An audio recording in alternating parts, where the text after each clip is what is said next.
And once again, may I request all of you to put your hands together for Priya ma'am for taking this very interesting and difficult slot of talking to the audience right after a fabulous lunch. Over to you, ma'am. Thank you. So let's start with this momentum. Good afternoon, everyone, and thank you so much for giving me this opportunity. And I see, the gender biasness. It's like, yeah, we have very many here in count. First of all, can we all raise our left hand or right hand, whichever is used? Good. Now place it on the back, like this. Okay. Now pat yourself, because for many reasons. Yeah, good job, guys, good job. One is that, yes, you can clap for yourself. The other one is, very seldom anyone pats our back, right? Saying, hey, girl, you did a good job. So the reason why I strongly feel for this topic is you all made it to a certain level. So I'm safely assuming there were some rough patches that you recognized at your early stage of your career, and you held the flag for diversity, inclusion, and topics like these, which are very, very difficult to carry it along and come to this stage of life, right? So hence that recognition we all need to kind of acknowledge for ourselves. My personal belief, diversity, inclusion are never a matrix that I would personally follow, that, oh, if I hire X percentage, I am a good leader. I think this is my start point where I would say, if two different people with different views, with different cultures meet, I think they can create a magic. It's not the differences that make them apart, it's the differences that get them closer to build an organization. For me, equality does not mean charity. हमने कितनी बार सुना है, अरे मैंने तो तुम्हें मौका दिया था करने के लिए. Familiar with these lines? Oh, I gave you a chance. No, I don't need a chance. I need that fair playground for everyone to thrive. That's the starting point for anyone who's not so privileged, who may be starting with a different circumstances or an environment, and that's where equality starts. Inclusion for me personally feel it's all about empathizing, showing with respect every single day. That's for me is being inclusive, no matter which background you come from, right? So ladies and gentlemen, without waiting much, what we are going to do is we're going to talk about where I come from, that's Flipkart, and the magic that we create every single day. In fact, if we were to imagine, right, a beautiful girl in a remote location. Let's pick up any state where there are no online stores, or where there are no stores, no physical stores, and this girl has a dream to become an engineer. There is this lady in Arunachal Pradesh who's weaving shawls and has signed up for an online selling of her creativity, right? There's a dream that she would reach out. We have people who are disabled but on a wheelchair, but able to deliver goods and services from door to door in Kerala. What is the common thread, or what is the common word I would say is driving them? It is powered by a dream that they carry. That's the dream to deliver joy through access, through choice, and being meaningful, right? And that's what we are about. Now let's multiply this dream into billions, right? Because there are billions of individuals, billions of thoughts, views. We are also talking about languages, the vernacular, which is so very different part of worlds that we come from. We all bring them together under one umbrella, right? And at Flipkart, very commonly, we ask this question. How is that we do not think of only serving, but build an ecosystem which is self-sufficient for generations to come. Be so inclusive that we are able to nurture talent, we are able to nurture diversity, inclusion, and when we talk about inclusion, it's not only a check in the box, ladies and gentlemen, it is a part of a blueprint on day-to-day what we do in our lives. So, before we step into the deeper details on how we do and what we do at Flipkart, I think there are three more strong pillars that we lean on every single moment. One is our customers. That's where that's the core reason why we are. The second pillar is how we enable our sellers. Third one is our own employees, so we are going to talk about it in detail. When we talk about our customers, this is basically enabling access and building a Bharat wherein we talk about inclusivity. Now, 15 years ago, we had cash on delivery when digital platforms were really taking off, right? And that was a time when we said fostering trust and faith was important. Wherever there are PIN codes in India, we deliver. So actually, we are agnostic of any location. If you have a PIN code, we deliver. That's what we stand for. Then, let's talk about vernacular support. English and Hindi, sitting in metros, we are very comfortable with these two languages and we feel, hey, you know what, app kholo, kuch bhi order karo, aa jaye. What if this person is an old grandma sitting in Gujarat or Maharashtra, doesn't know Hindi, doesn't know English. Actually, our app, you can switch the language, just making it more familiar for the user, right? And that's where inclusivity plays a big, huge role. In fact, Flipkart Minutes is very close to my heart, where we delivered books within weeks. Now we deliver everything that you think of within minutes. That's the truest form of digital inclusion, I would say. Now, Big Billion Day sale, how many people bought things, thought of it? Good, I see so many hands. Thanks, that's so encouraging. In fact, we built it for you and everybody is sitting with the discount sharp at 12 in the night because that's when the best of the discounts are coming on the screen. We felt during this journey, and obviously this is like a festival for us. BBD is a festival and this is bringing the nation together. It's a shopping festival, I would call it. During this journey, we also realized we need to build something for Gen Z, right? Absolutely a topic which we take pride about talking about, building for them specially. So do log on and check out our Spoil, and I know it's spelled SPOYL and not the usual SPOIL, serving Gen Z better, right? That's the platform for conversations.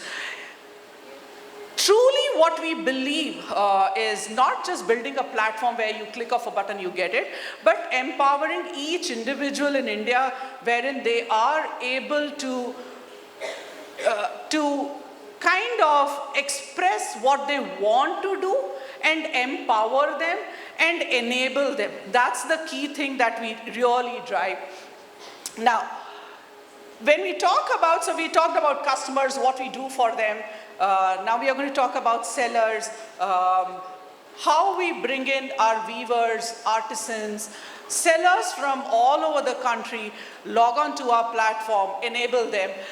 Here are a few of the initiatives, how we support the whole ecosystem when we make it inclusive. In fact, fulfillment centers, training sessions, faster payments, that settlements that we do really brings confidence among the seller community.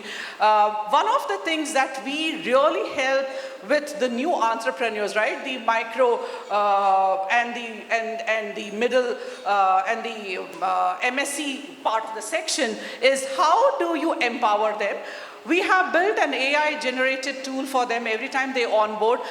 They can actually see what is the demand, how many people are supplying, what's the price point, is the supply right? So remember, I just spoke about a lady starting an online sale of her shawls that she has been weaving. Actually, she will have a tool to understand what is the demand like, because that's the intelligence that we give her or empower her to make the right decisions. So it's not only about you get your goods and you start selling it. How do we help them scale up is also one of the problems that we try to solve for them.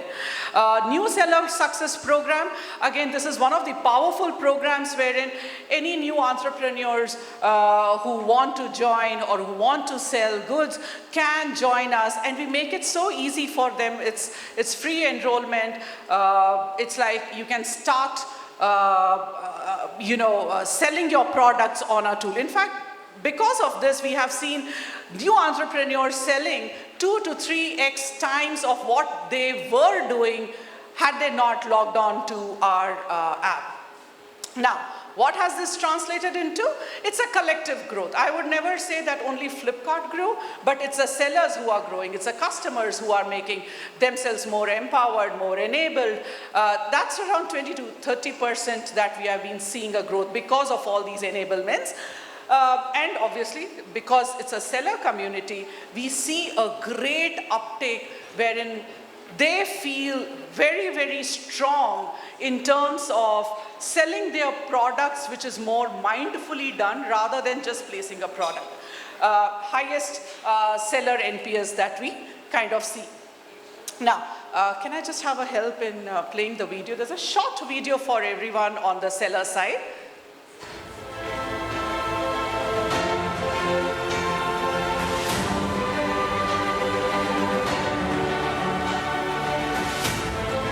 Flipkart Samarth enables inclusive growth by bringing market access to MSMEs, small businesses, artisans, weavers, women entrepreneurs and farmers.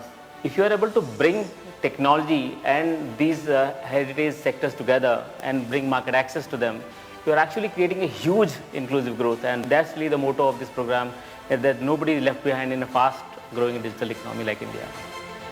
मेरा नाम मोहम्मद फरीद है। ये business मेरे father ने start किया था। Jacket बनाते थे और लोकल मार्केट में सेल करते थे। 2014 में ये बिज़नेस मैंने ज्वाइन किया और मैं शुरू से ही चाहता था इसको बड़ा स्केल करूं और लोकल लोगों को रोज़गार दूं, जो कि अपने शहर को, अपने गांव को छोड़ के दूसरी जगह काम करने ना जाए। मेरा नाम रिचा है। I had a government job and I left all that to come back to my village. I founded my own company. Idea behind Scarlet Blinks was कि हमें community को help करना है और artisans को promote करना है। बहुत ही साधारण candles जो कि art बहुत easily women को train किया जा सकता था और train करके इन products को बनाना शुरू किया। Then the bigger challenge was establishing the distributions channel. So state government has like came up with very great initiatives जहाँ पे वो ODOP one district one product को Flipkart के समर्थ projects के साथ लेकर आए हैं।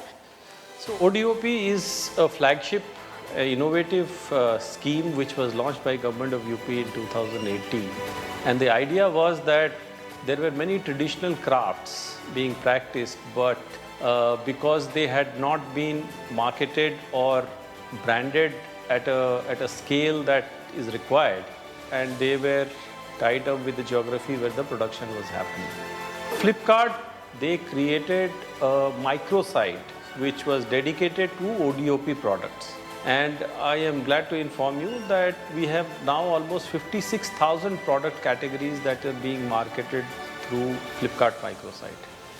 Imagine if you bring this visibility to the products to billion plus people of the country through digital platform, opportunity unlocks for the people is unimaginable.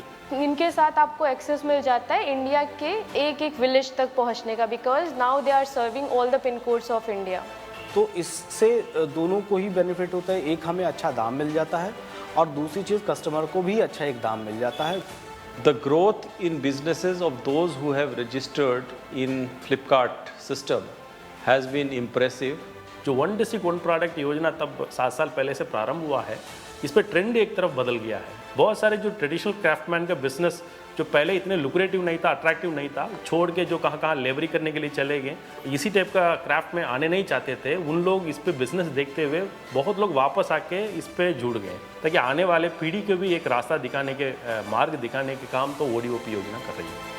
Basically ODOP के साथ जुड़ने के बाद अपने सोसाइटल इम्पैक्ट को मल्टीफोल्ड कर पा रहे हैं, be that the ladies who need job for supporting their family, potter communities को अपने साथ अलाइन कर रहे हैं और हम उनके प्रोडक्ट्स का प्रोक्योरमेंट करते हैं, जिससे उनको एक रिकरिंग बिजनेस मिलता है।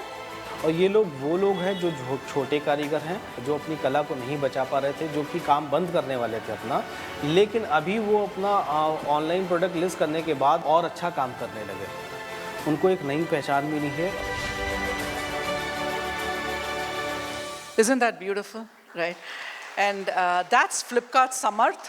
Samarth का मतलब आप सब उसी में से derive कर सकते हैं, powerful, competent, that kind of knowledge transfer that has happened, right? Making them capable of running their own businesses. And like I said, we totally believe in making an inclusive business line from whatever we do and whenever we get up in the morning. That's the only thing that we think of. Now let's look at the third pillar for us. We talked about customers, we talked about sellers, what we do. I think we shouldn't forget that if we are making them meet, there is another very, very core item to this is employees, right? And for us, the diverse set of employees are the assets who form this whole company. And actually, whenever we talk about employees, it comes from one basic philosophy that we say it's driving with passion and comes from top down. In fact, there's a short video even on employees that we would like to run and how we all come together and make this a magical experience called Flipkart, right? And delivering joys to people. Yeah.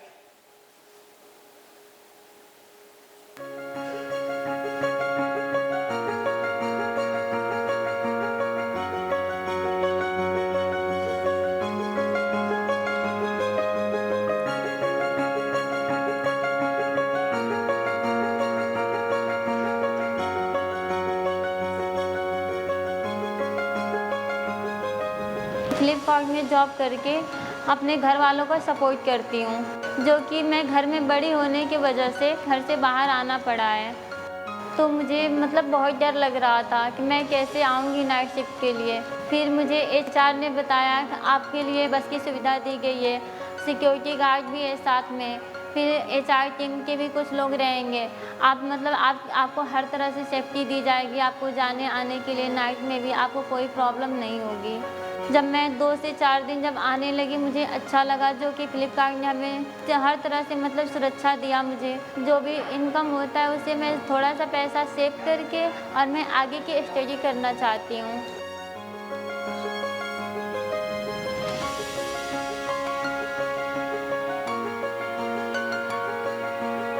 मुझे फ्लिपकार्ट के बारे में पता चला LGBT community से। यहाँ पे आकर के हमें बहुत अच्छा लगा। सर्जरी की तकलीफ़ तो कुछ भी नहीं है, जो सोसाइटी तकलीफ़ हमें देता है वो बहुत ज़्यादा है। सर लोग की सपोर्ट बहुत ज़्यादा है और LGBT वाले को बहुत सपोर्ट करते हैं, बहुत सम्मान मिलता है, हमें हिम्मत देते हैं, सब एक्सेप्ट करते हैं, कोई बुरा भला हमें नहीं बोलता है। गोरखपुर पढ़ाई के दौरान मैं अपने वाइफ से मिला था, तब से हम दोनों साथ में अभी हैं, साथ में जॉब कर रहे हैं फ्लिपकार्ट में। फ्लिपकार्ट हमें सम्मान और आत्मविश्वास देता है। मैं 13 महीने का था, तीसरी मंजिल से मकान से गिर गया था। काम ढूंढने में एक विकलांग को बहुत तकलीफ होती है। 5-6 बार मैंने नौकरी ढूंढी थी, सबने रिजेक्ट कर दिया मेरे को। फिर आखिर में मेरे को एक दोस्त ने बताया था फ्लिपकार्ट के बारे में। जैसे मैं ऑफिस आता हूँ, मेरे सीनियर हालचाल रोज़ पूछते हैं। या मेरे जैसे बहुत लोग विकलांग भाइयों को सब सुविधा मिलता है यहाँ पर। फ्लिपकार्ट ने मुझे आत्मविश्वास दिया है। फ्लिपकार्ट में नाइट शिफ्ट करना भी अच्छा लगता है। मैं अपने पेरेंट्स को सपोर्ट करना चाहती हूँ और अपने खुद के पैरों पर खड़ा होना चाहती हूँ।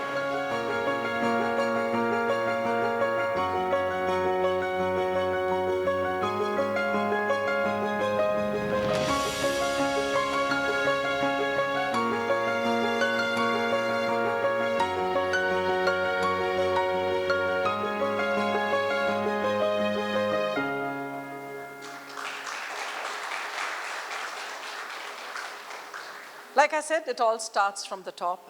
And in our leadership, this is one thing that we have formed is called We Belong. That's a DEI charter.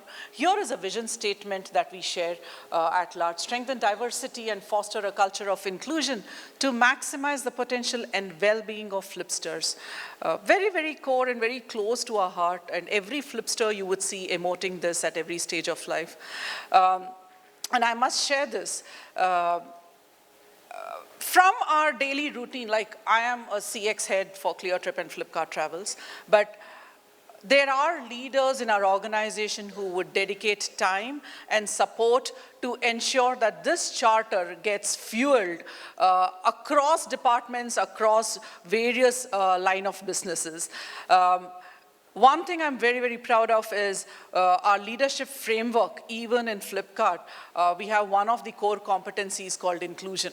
I mean, once you are a leader and you come to that grade, you are being assessed on how inclusive you are. Here are a few of the programs that we actively run, and I would I would allow around 10 seconds or 15 seconds for you to capture or absorb the initiatives that we drive. A couple of my favorite ones are when someone goes on a maternity leave, and I know that feeling, how it is. There's a lot of insecurity. When you come back, there's another level of insecurity. I think at an organization level, and this is not from where I am, but this is one of my personal charters, is how do we have these conversations very, very comfortably, right? In fact, one of the conversations while having lunch was a remark made to a colleague of mine wherein it was said, oh, you're going on paid vacation.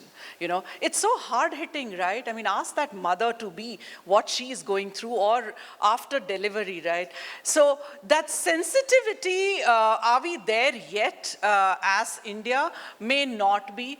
Can we reach there? Yes, we can. I think this whole set of people who are sitting in this room and listening, I'm sure you will be able to make that difference. These are few of the programs that we run in Flipkart, and my personal one is the Catalyze, after coming back from maternity leave, how you deal with situations, being a very, very active promoter of that. So we talked about consumer, we talked about sellers, we talked about employees. Do you feel there are 3 different strategies to run this huge, big organization? No, they are integrated strategies. They are not working in silo. They are well integrated, starting from the culture of being inclusive.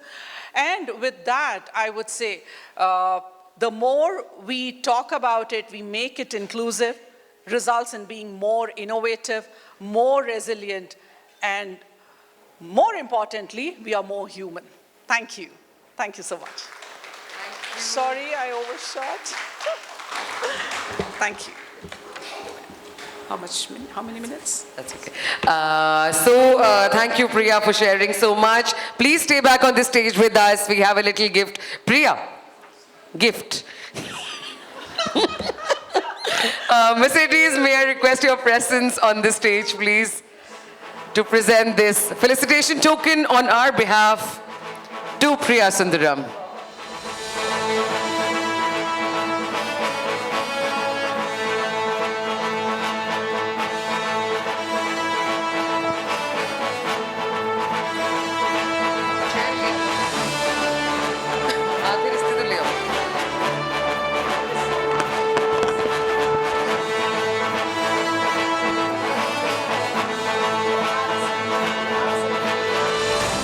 Thank you, Priya. Thank you, Mercedes.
And with that, we will dive into the next panel discussion directly. Also, this 2-day summit has had so much power, and it just goes on reinventing itself. While they set up the stage, let me tell you that waiting for you in the wings are some keynote speeches, sure, but there's also Zumba. There is a fun Bharatanatyam performance, and after that we will segue into very prestigious and look forward to awards at the end of the day, and we might do some Ganas as well together. So while bringing forth conversations and topics of importance, we will not forget to have fun. On that note, I would like to invite panelists for our next discussion, which is on the topic Women Redefining Power. Cannot wait for this conversation to unfold. I would now like to invite on stage our panelists, Bhavna Chawla, Senior Director HR, Arvind RCM. Bhavna, do we have you with us? Welcome onto the stage. Mohit Kumar, President Human Resources, Hindalco. That got some hooting. Interesting. Dr. Lata Suresh, Head Knowledge Resource Center, Indian Institute of Corporate Affairs. Let's keep the applause going. Inclusivity. Neha Anand, VPN Head, XUV Brand and International Operations Marketing, Automotive Division, Mahindra and Mahindra Limited. Neha, your stage, welcome back. And Shweta Verma, Executive Director, Human Capital, PwC. Shweta, let's have you on the stage. That is the wonderful panel that will talk about women redefining power, and who better to lead this conversation than Dr. Neeru. All right, let's hear what this panel has to share with us about women, about power, and about redefining all of it. Isn't that interesting?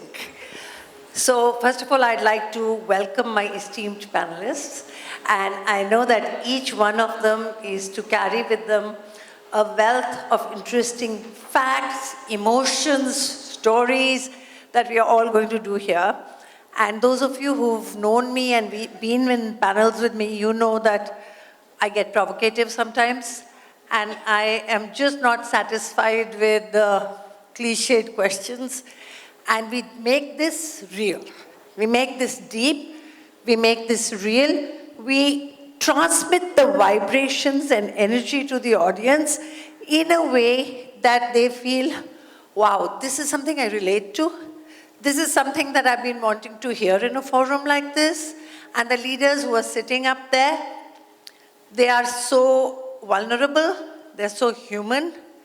And if they can sit on stage and talk about their stories in this way, then we feel they get the psychological safety and the permission to do the same. So are we set? All right. And very interestingly, I hope you're all observing that it's not all women. You're seeing that we have Mohit with us, and that is by design, because why should only women talk about women redefining power?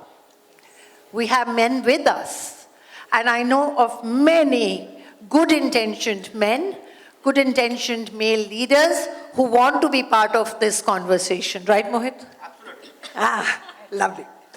So, since yesterday, we've had a lot of moments where we have actually been talking about what we are going to talk now, women redefining power.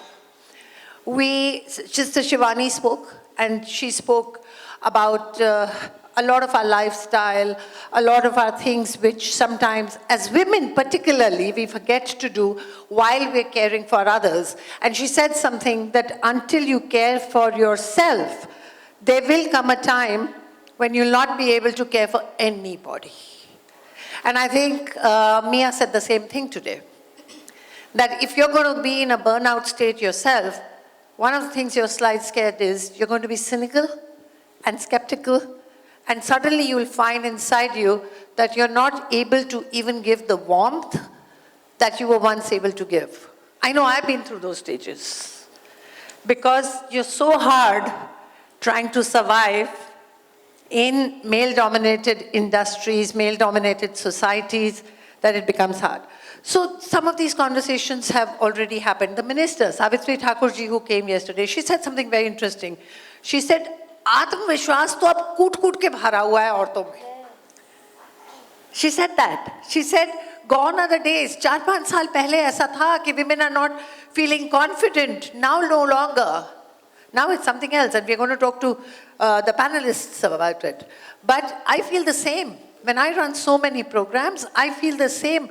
I see the shift. I've been doing this for the last 15, 16 years, and I feel a shift in the confidence and in the capabilities and also in the josh, in everything that women want to achieve today.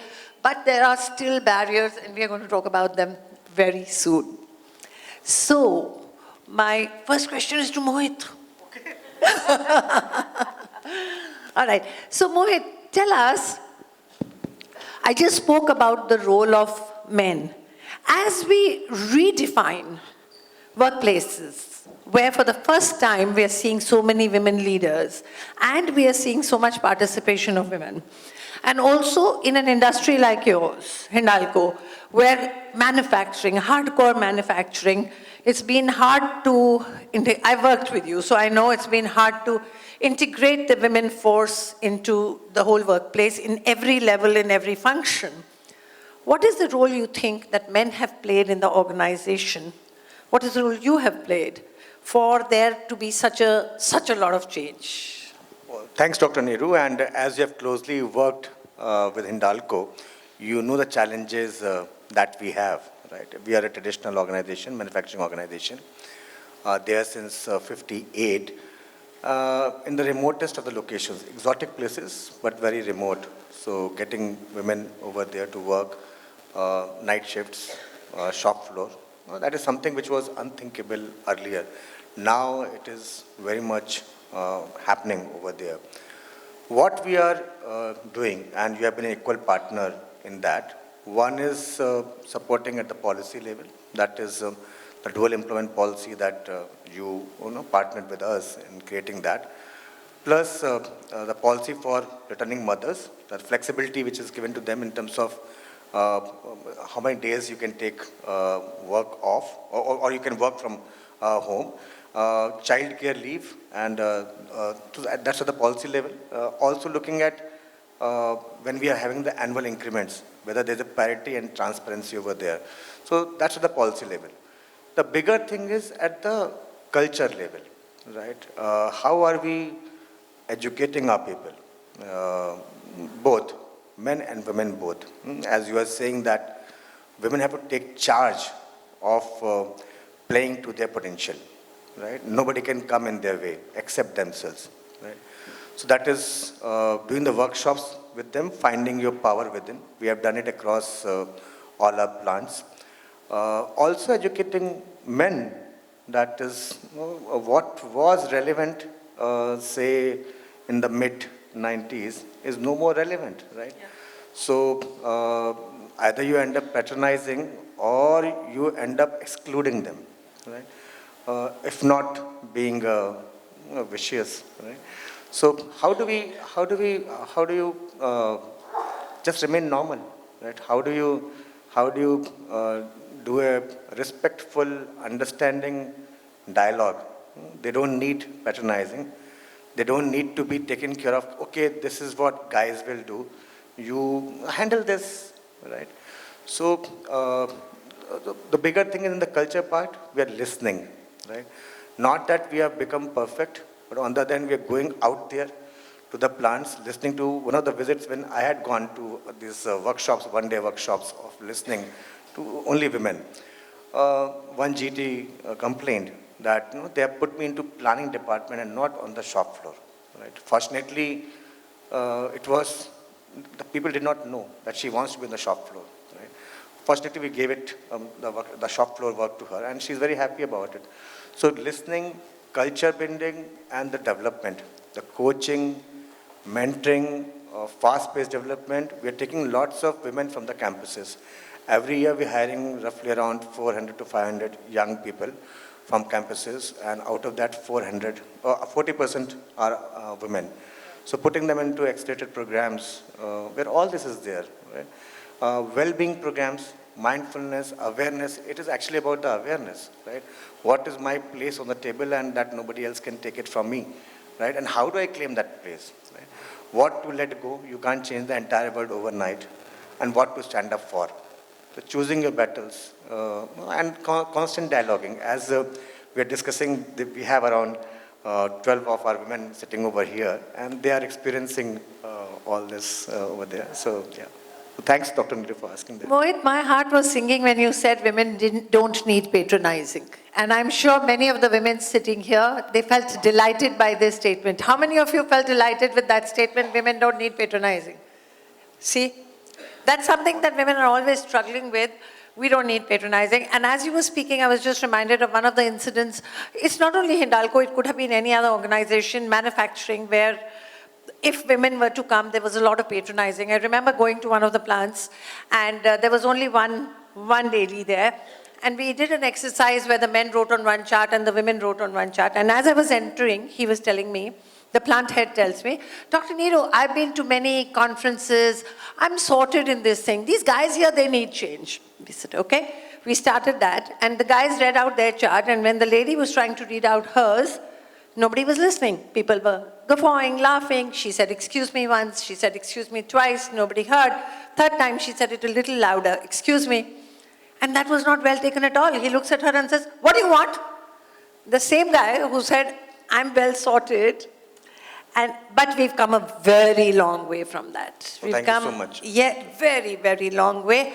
And I know that Hindalco has been dedicatedly, strategically, consciously, mindfully been making the effort. It's not tokenism, it's not a tick in the box, but doing work towards women in manufacturing.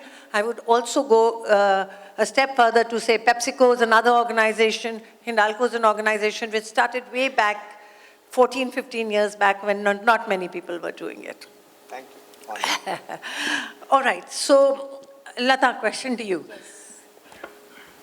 We have some international guests here, and because they're dear friends and they're also in this space, so I don't feel embarrassed in having this conversation in front of them. But you know what they said to me? They were surprised and they said, why do you people need a woman and child ministry? Why is there a separate woman and child ministry? What's your answer to that, Lata? I think in every country there is a ministry, women and child ministry. Maybe not in every country. Why do we need it? It was designed because in India, if you go back in our ancient years, our country is a patriotic country, right? And women were not getting that respect that she actually supposed to have. Now things are changing. Like I'm working with Ministry of Corporate Affairs, and it's a central government, you know, and government is coming up with many schemes, not only for men, but also for diverse things. Like, for example, if you go through our SHE portal, it is for everyone. It's not only for SHE. SHE, S-H-E, S/HE. That is he and she both. Please don't take it like only this is for women. It is for SHE, which include he as well. So we have that portal with us. Then apart from this, since I come from corporate sector, we have ESG. It's a mandatory thing for each and every corporate. E is for, as you know, environment. S is for social. Social means including all the diverse human beings, whether it is LGBT, whether it is women, whether it is men, any social things. Then partnering with local community talks about governance. As you know, it talks about good governance in the corporate, and this is mandatory.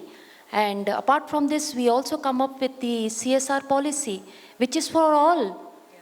which is for the society. It talks about the society.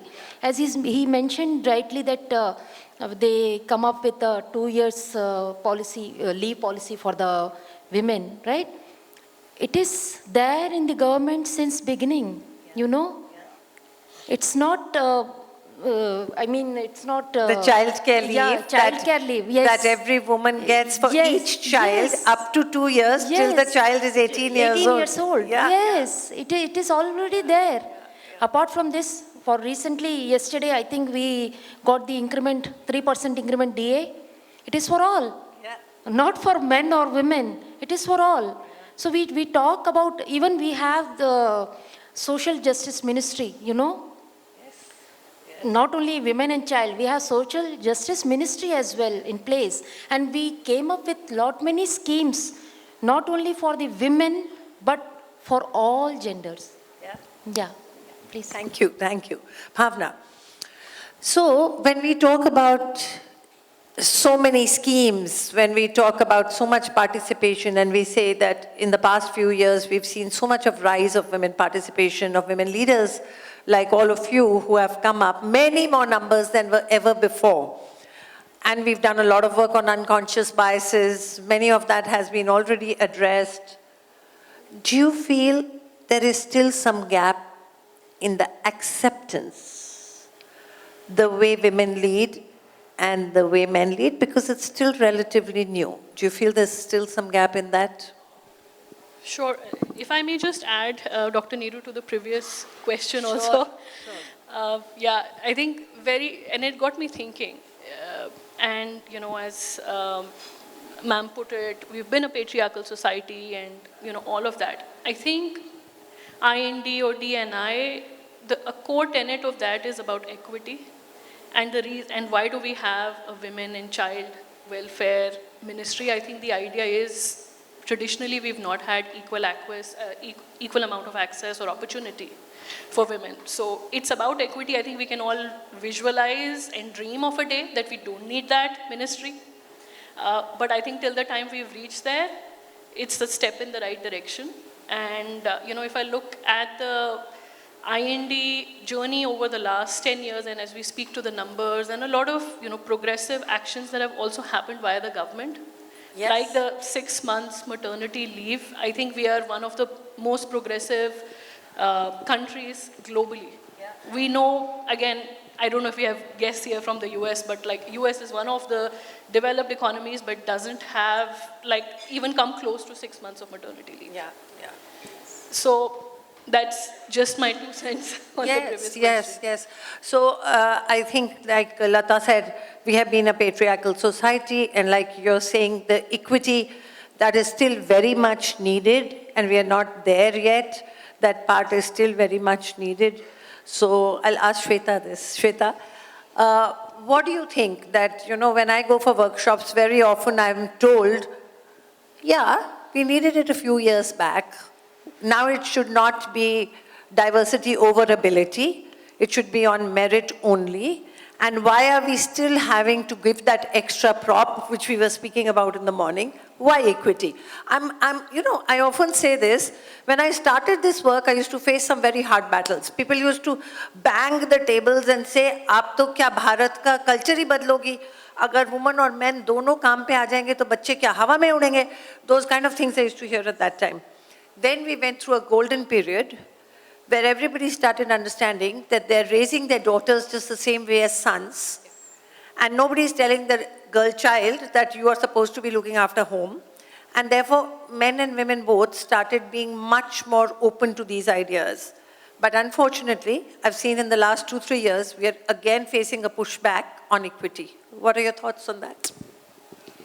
See, as long as the conversation is, and it's not about you only, Dr. Neeru, we have also faced this question. And years back, when we started this journey, the question was always, are you coming with quota? And we are a meritocratic organization, so what is quota versus meritocracy? And every boardroom, this question comes up, and I'm sure all my friends here have faced this, and especially the human capital and the inclusion leaders. The question is that and I have asked this question, which is why I have not been liked also in various meetings. And the question is, who's created these rules of meritocracy?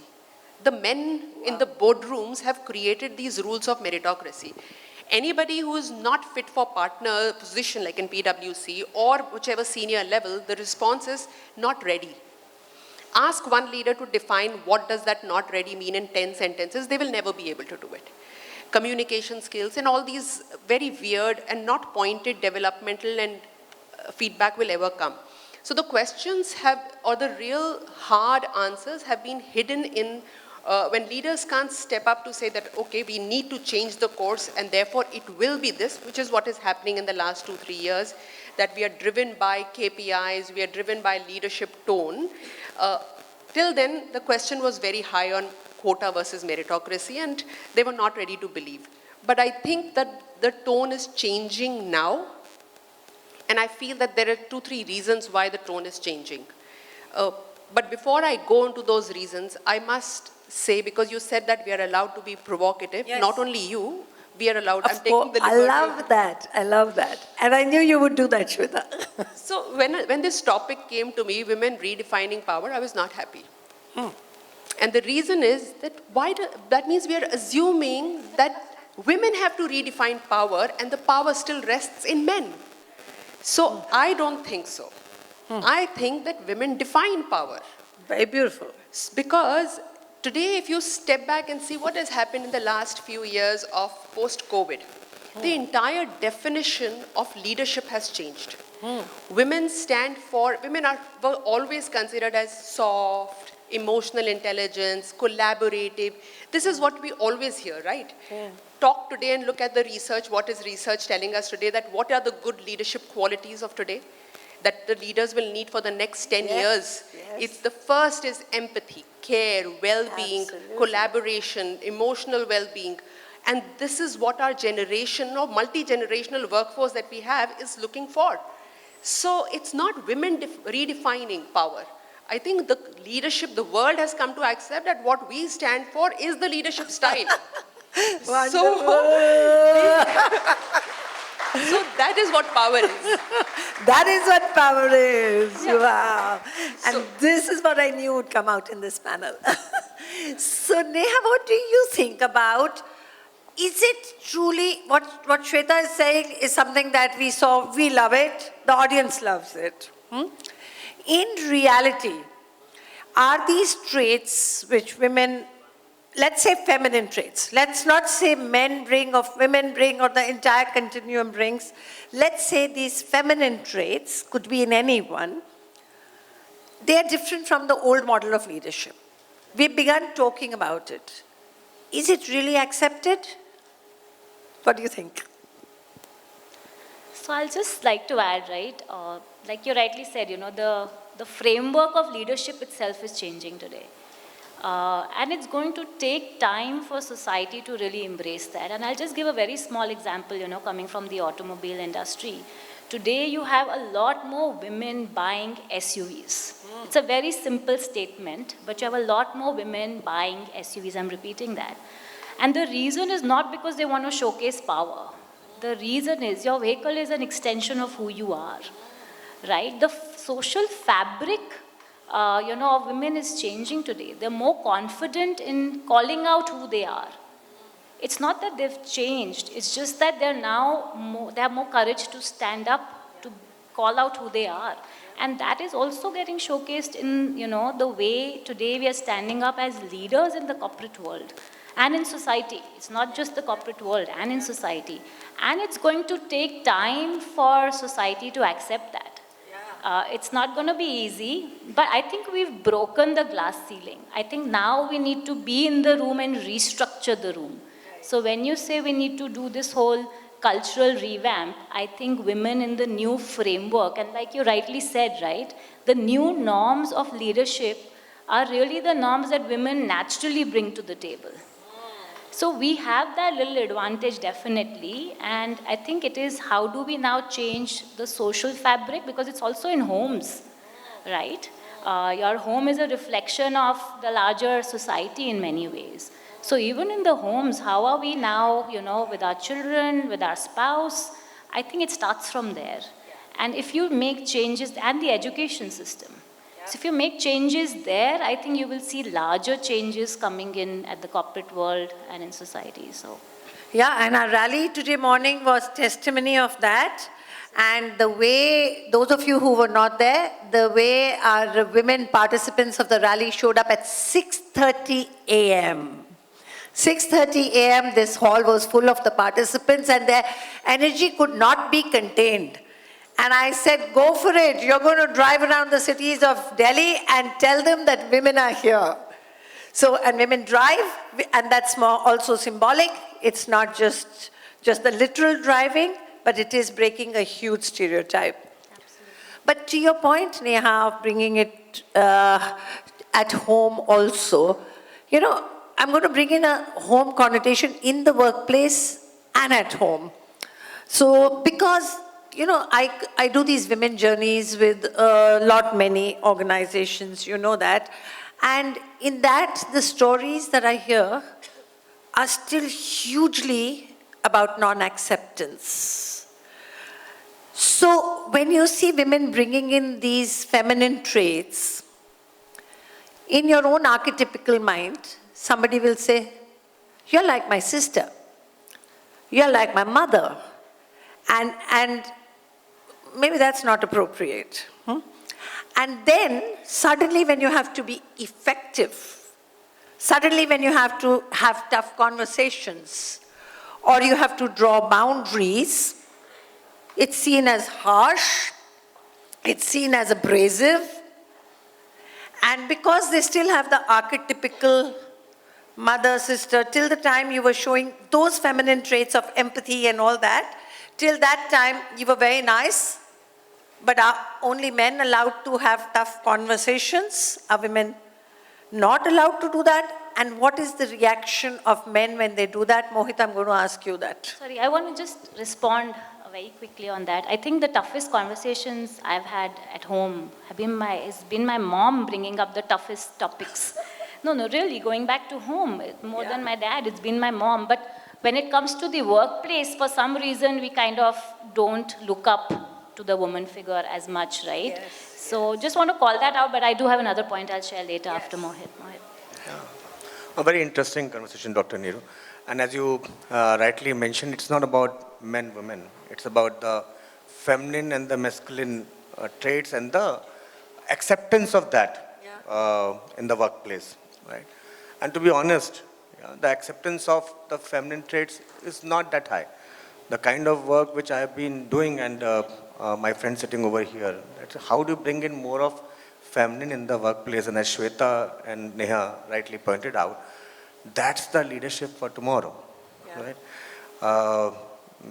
Love and care, along with the efficiency, collaboration, along with the competition, ethical way. There are no shortcuts, right? How do the ESG that Madam was talking about, right? You have to first, at any cost, no way, right? But on the other hand, it has to change from the very beginning, from the education, what we are teaching our children. You have to come first in the class. You have to beat IIT, you have to beat IIM, you have to get the best offer. We are teaching throughout competition and winning at any cost, right? I go to campuses for the leadership hiring, and over there you can see that the possibility which could have been there in terms of collaborative celebration of knowledge, wisdom and all, it gets lost into that cutthroat competition that somebody has to get the offer at 3 o'clock in the morning, somebody has to get the offer at 4 o'clock in the morning, and so on.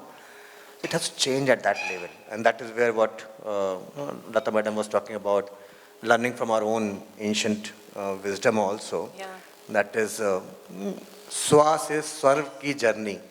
When the concept of self has to be understood, that everybody else is included in that actually.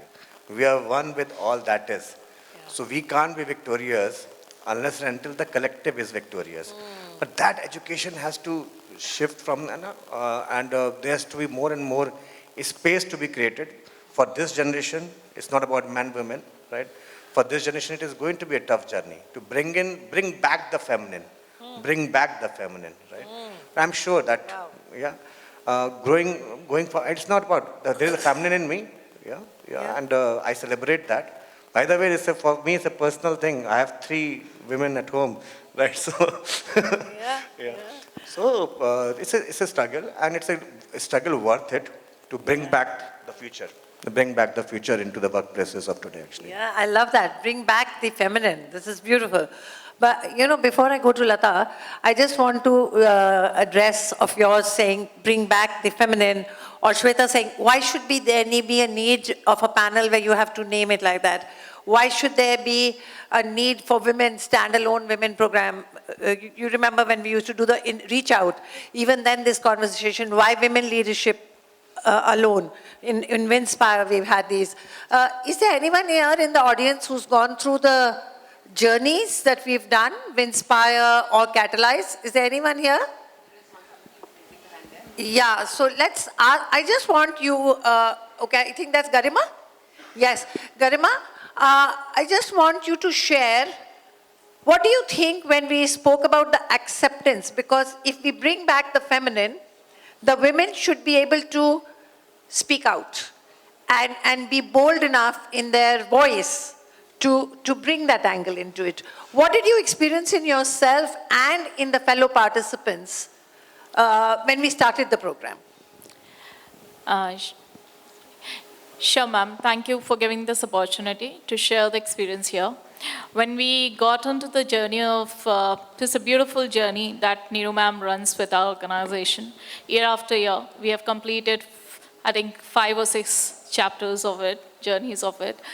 And when we started the journey, the feel was that what exactly the question that Neeru ma'am just asked to the panel, that till the time you're loving, caring, holding hands and kind of guiding, it's fine. The moment you want to have a tough conversation, it is a challenge.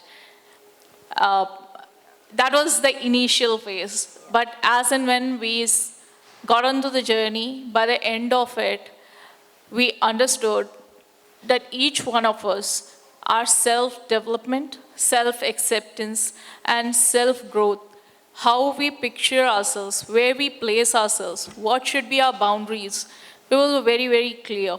And it is not just my personal experience, it is experience of the multiple journeys that have happened in Flipkart. And each participant has seen a different persona of their own. So if I have to put it in short, definitely these journeys have helped us identify our own self as to who we are, what we are capable of, how can we break those glass ceilings, how can we burst the myths in the corporate. And yes, it is difficult. It is very difficult when you don't know what you're capable of achieving. And when such mentoring or handholding happens, when you go through such journeys, it helps you re-incarnate yourself, recarve yourself, what you are actually, and use your own power to redefine those boundaries, cut out a better future pathway for yourself. Thank you, Garima. So what that really means is that the feminine is there, but it's not able to speak out completely what they want to. Yeah? So unless... Also to add on, ma'am, sorry to interrupt you. It's not only that we are not able to speak, when we speak, is it taken in a positive note? So that empowerment came from that journey, and we have been able to make our pathways. We have seen people growing from not one level to another level, but multiple levels. Women moving forward with that clarity of thought, with that empowerment. Thank you, ma'am. We owe it to you. Thank you. So which means that the panels like this, the conversations like this, the journeys like this are still important for women to bring out their authentic selves, to add to the workplace, and to be able to convert that system into a balanced system where there is masculine energy and feminine energy. My next question is going to be to you, Lata. Do you think financial independence and programs that you are doing, such as Drone Didi, Lakhpati Didi, that the government is doing, do you think that will also make a huge difference, apart from the programs like Garima was talking about, Catalyze? You think that will make a huge difference in women being able to come out more boldly? Yes, of course, it is. And I have seen that recently I visited Pune. I met a lady who lost her husband at the age of 19. And she has to nurture her child as well. She started with a scrap, you know, plastic scraps. She got some funds from somewhere, and then she bought a machinery. She rented a land where she set up this factory, and she's doing wonderful. The granules from the plastics she is using for decorative articles, like for jewelry, and she has started a self-help group as well. So this is what women are doing. Wow. And now she has partnered with some IITian who is into the carbon decomposition, and she's now into this tire ka kuch something. They are melting the tire tubes and coming up with this road manufacturing and all. So she herself has started this business. I don't know who taught her कि ये करना है आपको, scrap का काम. Have you seen somebody doing that? So, but she's doing, and she's enjoying her work. She herself is going to companies, because she's based in this Pune Ahmednagar highway, and there are many companies like LG, Whirlpool and all. She's going herself, and she's only 5th class pass. She's not even, you can say she's 10th class. She's not secondary pass, but 5th class lady, she can do something. And talking about this leadership, just close your eyes and think about the best leader you have seen. Your mother. Wow. She has not been taught any leadership lessons, but she has nurtured herself like anything. Right? The time management.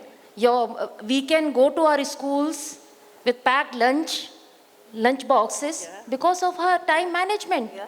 Because of her leadership skills, we could able to know the culture, the language, everything. Yeah, yeah. We have seen her doing so. So she is the best example of leadership. True. And I think Abhi Deepavali is coming, right? Just close your eyes. Imagine any festival without a woman. Imagine.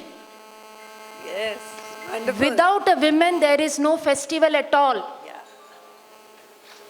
Beautiful. So that is why a woman is required in every walks of life. So Shiv Shakti दोनों का होना बहुत जरूरी है. Shiv is the power.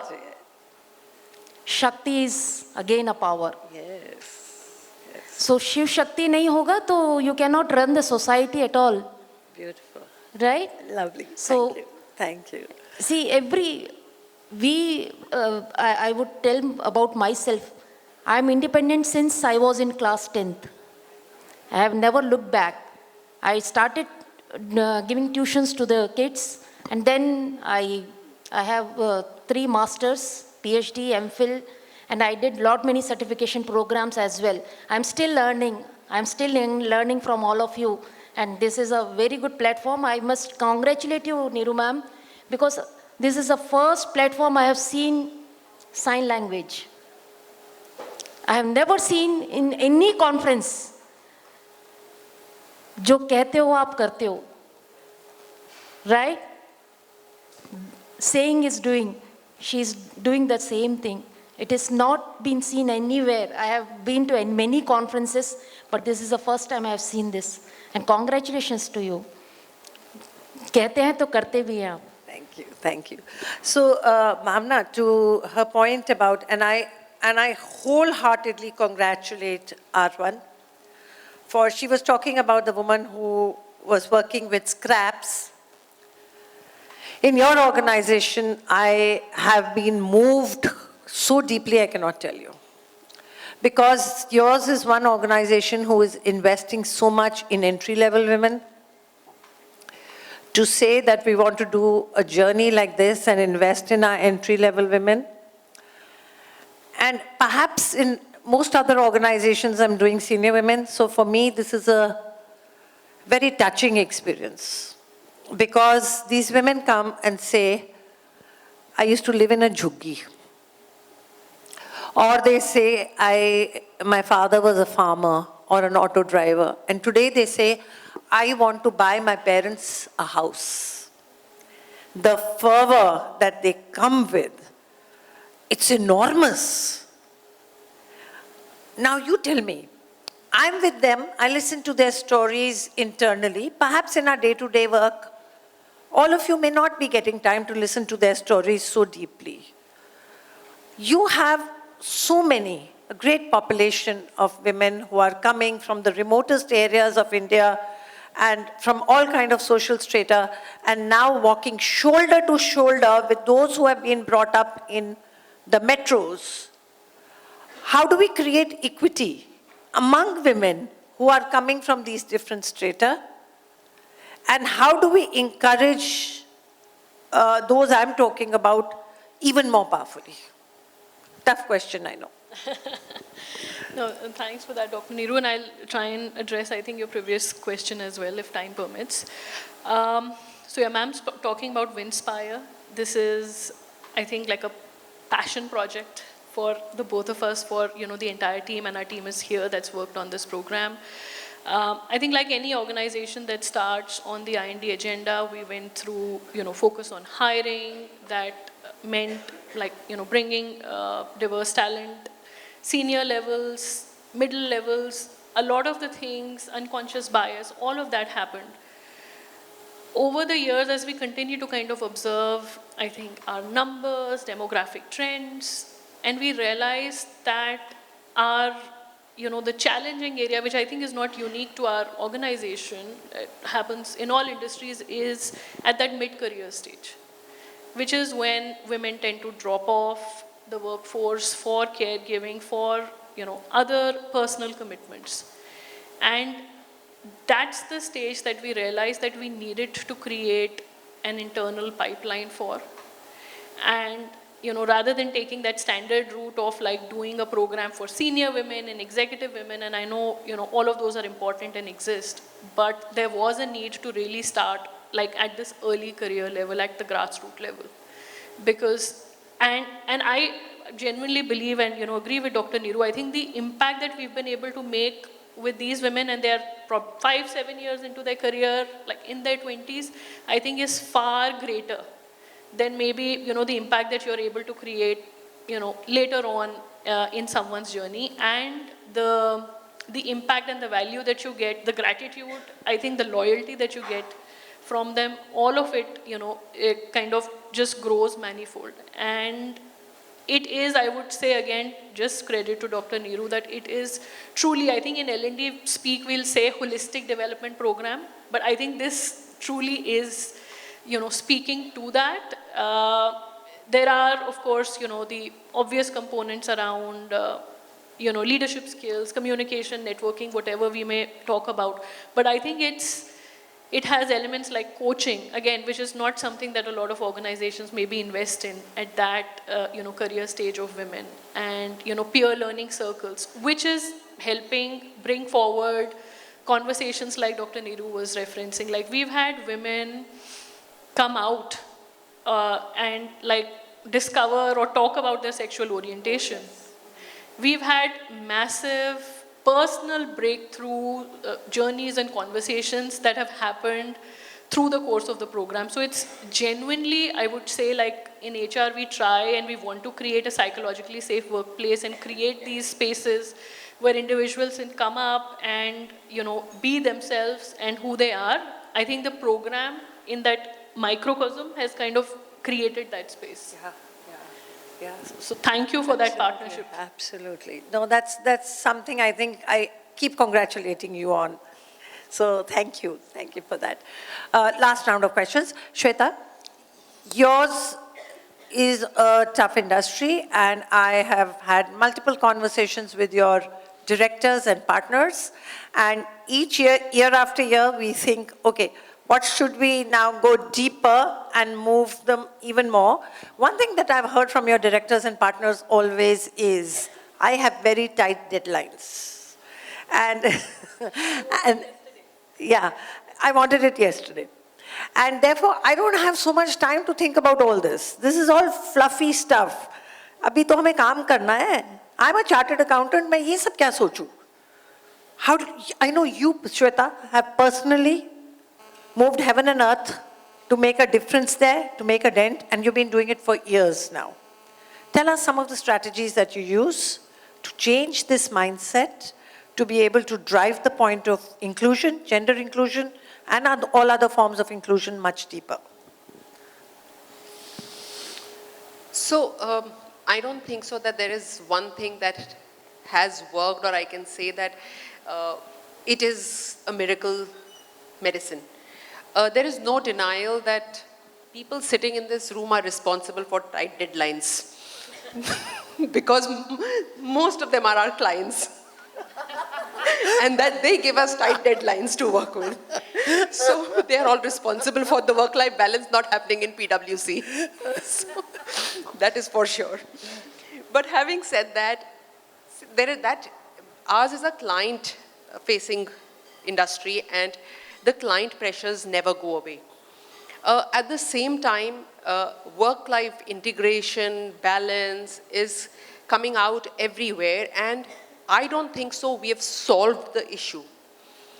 As far as acceptance of gender balance, organization, inclusion, things that have worked very well are, I think, a very strong leadership tone. From the time that diversity was considered as a fluffy and a good to do things, I think it is very well realized that if we don't have women at the top and women in the pipeline, strong pipeline, we will not have a diverse perspective. And today, if we don't have a diverse perspective, things are not going to be as innovative as we would like them to be. Let me also share a very good thing that from the time that we were to say that diversity was never on the agenda of board rooms or never looked at in terms of the numbers or matrix or whatever, on 12th August, our leadership announced the Vision 2030, which is a very massive growth and targets that we have taken in terms of XXX of revenue, what we are doing, and 50,000 people, which is 30,000 today and 50,000. Of course, a lot of tech-native organization is what we are transforming into. One of the key success factors of this Vision 2030 is women in leadership. I was very surprised that along with the digitization, focus on skill organization, creating a skill base, everything, women in leadership features on the top 3 or 5 priorities for the organization. And that speaks a lot from the leadership tone. And I also think that that has come through because there is a lot of voice that we have enabled from the bottom to say that our policies are being accepted. What we are doing, we are normalizing the gender conversation. We are saying that flexibility doesn't mean penalizing ambition. We are saying that provide career paths to people who are on hybrid roles. Provide flexibility is not a privilege anymore. So normalize some of these things, bring the cultural change because that is important. And also culture and leadership are going together. They are synonymous today. So you can't break that conversation. So if you start breaking this conversation into two, it will not go anywhere. So I think having these conversations, having top-down approach versus the bottoms-up, and a whole ecosystem where we have embedded the inclusion lens in everything, whether it is hiring, whether it is performance management, to say that it is driven by KPIs, yet by checks and balances, that has kind of helped the organization become a holistic or a wholesome inclusion focused. Fantastic, thank you. Neha, whether you say so or not, I know that being in the industry, there would have been a lot of acceptance challenges, many challenges. Yesterday, when we were doing a panel on psychological safety, Prachi from IBM said, she says, but what about us creating psychological safety for ourselves? So what is something you can tell our audience here, that when acceptance is tough, when perceptions are not what they should be, what can they do to tide over the time till the vision, what we are holding, is actualized? What is it that the women here can do? Because I'm sure you've been through many battles yourself. I think, and I think I was talking to someone on the panel as well, I think having a safety net at home and that support system at home becomes extremely critical. And for me, it's my husband, really. And I think I did discuss, I think Dr. Lata also spoke about. So really finding your support system at home, in a friend, in a colleague, that support system becomes extremely important, as we kind of tread the path to getting accepted in this new norm of leadership, right? Because you need, I would say, kind of a safety net, in a way, for yourself, before you can give that to others, before you become the safety net for others. You need that safety net for yourself. So I would say that would be one. I think the number two is really your own conviction and self-belief, and it's not easy. It's not easy, and you'll get it wrong, but then you'll get it right.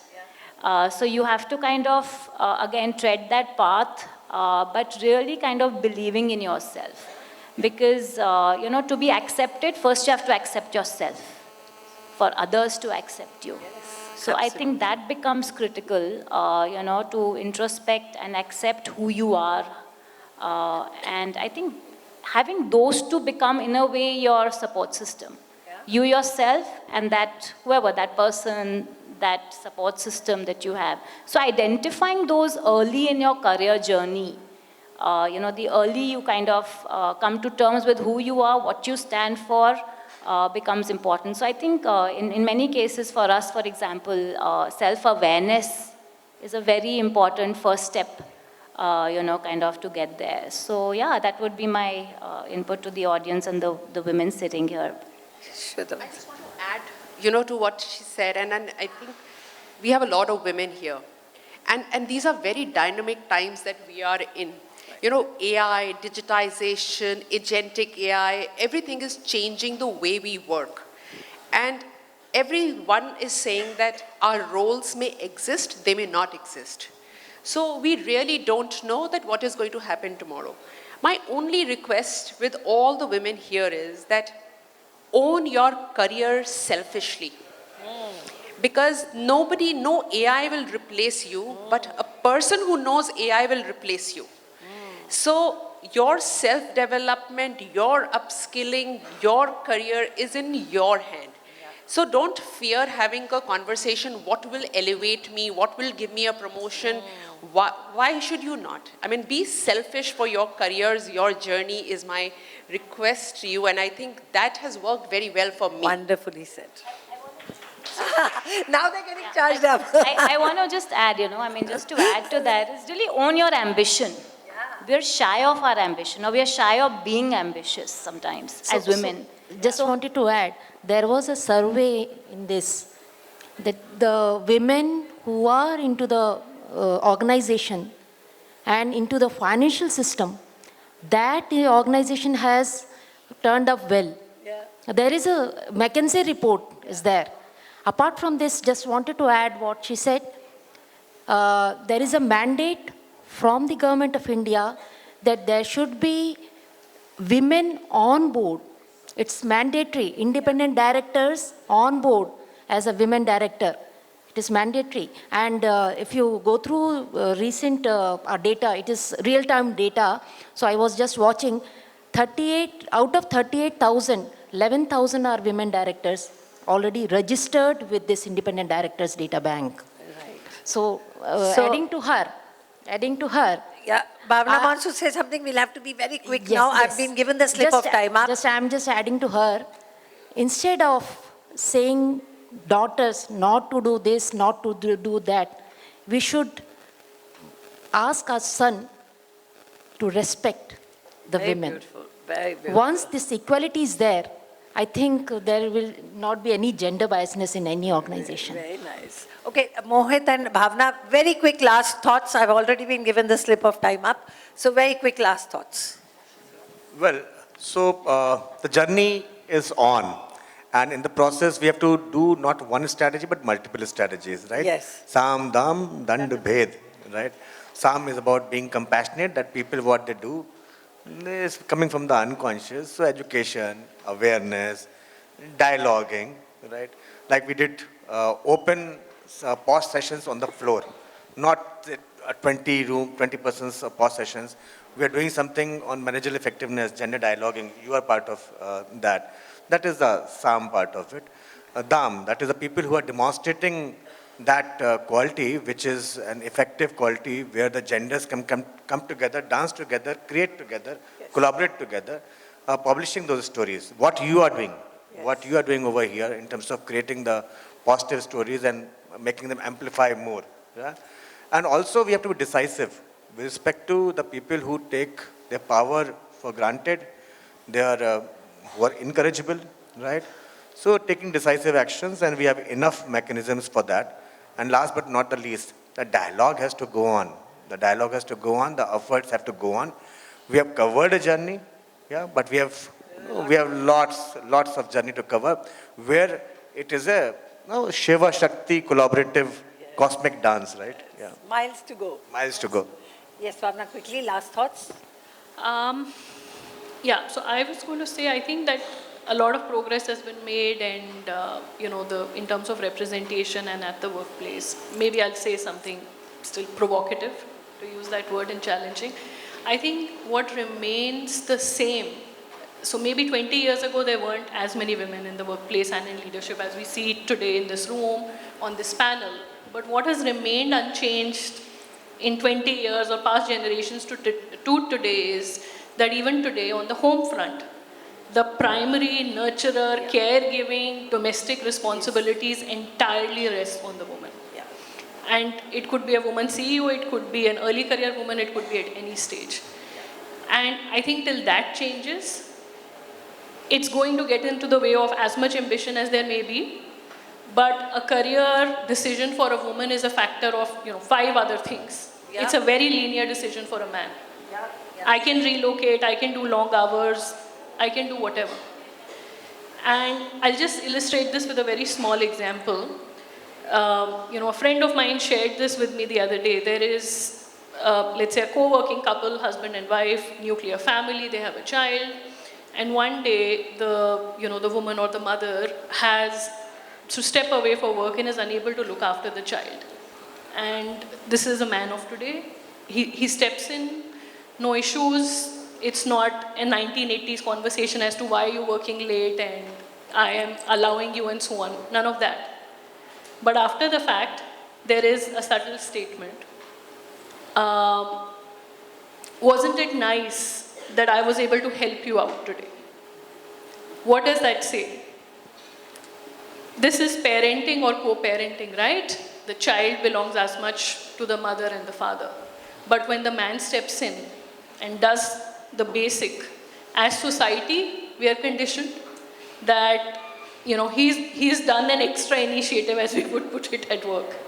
And I think that's the narrative that we need to change and push towards, to say, otherwise I think if the change doesn't happen at home, it's hard to come by at work. Yeah, and on that note, Bhavna, I'm going to say my closing lines. I had spoken about this on a small bite for Women and Child Ministry on this Women's Day, and I said, I travel all over the world and do sessions, meet people, meet women, पर जो जज्बा मैंने भारतीय नारी में देखा है वो मैंने दुनिया में कहीं नहीं देखा. They need that acceptance. They need the change which Bhavna is talking about. They need the change that this whole panel is talking about. And then they will come up to such a strong force and it will make a huge impact on the nation. Thank you very much, all of you. This was a wonderful conversation. Thank you so much for being here. Thank you. Let's do this. Jaldi se. है जज्बाए दिल गर मैं चाहूं हर चीज मंजिल के लिए 2 गांव चलो और सामने मंजिल आ जाए। क्या बात है! बाए दिल गर मैं चाहूं। एक तो आपकी आवाज, ऊपर से choice of song. What a beautiful closure to this session. Without wasting any time, Nini, may I request you to join us on the stage for felicitation for this panel, please. Thank you. Wonderful, wonderful, wonderful insights. And so inspiring. I wish we had infinite time for this, but we have a lot of things on agenda, lot of interesting things. Can we have the gifts on the stage, please? Bhavna Chawla, Senior Director, HR, Arvind RCM.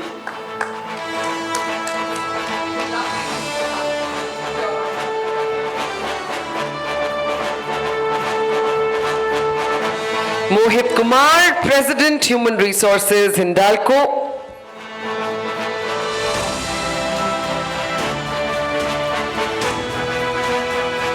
Dr. Lata Suresh, Head, Knowledge Resource Center, Indian Institute of Corporate Affairs.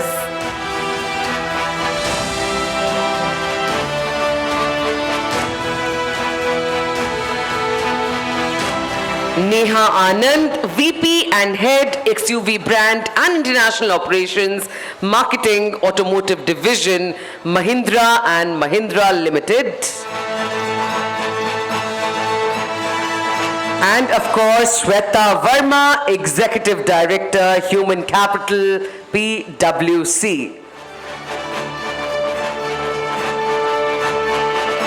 As is our custom, I request everyone to kindly join us on the stage for a group picture.